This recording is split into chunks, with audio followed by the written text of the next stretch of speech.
Volvo have reinvented themselves, and it all started with the riotous T5, a Volvo for people who normally bought BMWs. Then came the city slick and super smooth C70 Coupe. All they lacked to complete a total image invigoration was a luxury charger.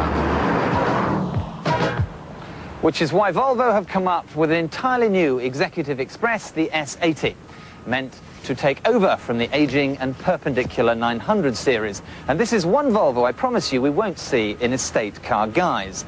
But it has an horrendously difficult task ahead of it, because it's up against the big boys, the likes of BMW, Audi, Mercedes and Jaguar. Suddenly the Swedes have got rather confident.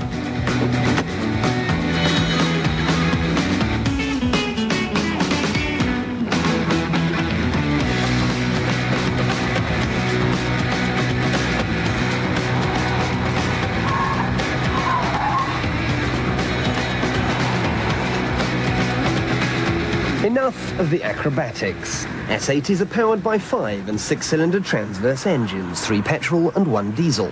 Their front-wheel drive carry 18 different computers, have air conditioning as standard, and prices kick off at £22,000, rising to 36 grand for this, the big daddy, the T6. But despite 272 horses and twin turbos, this T6 doesn't feel like a driver's car.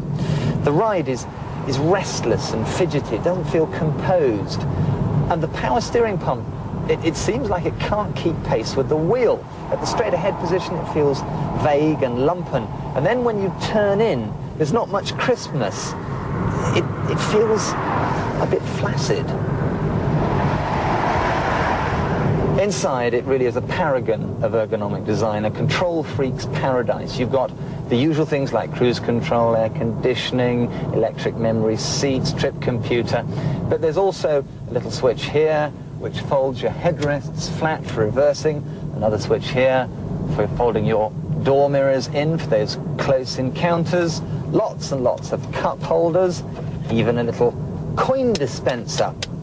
But the pièce de résistance has to be this, which is the satellite navigation. You press a button here on the steering column, and up from the fascia, 700 meters ahead, turn right, comes your screen, which tells you where to go, where you should be, this disembodied voice. Turn left. And it's supposed to be the safest Volvo yet. Not only does it have SIPs, side impact protection system, but it's now got WIPs. Turn left. Whiplash protection system, which is where the headrest and the backrest of the seat go back if you're rear-ended. And there's also an inflatable curtain as well, which comes down from the headliner if you're T-boned and separates you, hopefully, from the glass. Turn right. This car is safer than staying in bed. in lots of ways, it's very good, handsome, cosseting, quick and well-specced. But it lacks one vital ingredient, essential to the world of corporate high flyers. When you ooze into your reserved parking space and walk away to the boardroom, it doesn't insist you turn around for that second admiring glance. It doesn't try to seduce you. And frankly, if you don't look twice, why should the birds? Don't misunderstand me, though. The S80 will always get you to that meeting quickly, softly and safely. But if you're looking for any more than that, you could be disappointed. And it's not because the S80 doesn't have a certain shoulder-padded authority. It does. In the company of the Germans, it looks confident and self-assured. No, its problem is a simple one. It's just too earnest, too uninvolving, too unemotional. And when you're spending between £22,000 and £37,000, emotion should come as standard.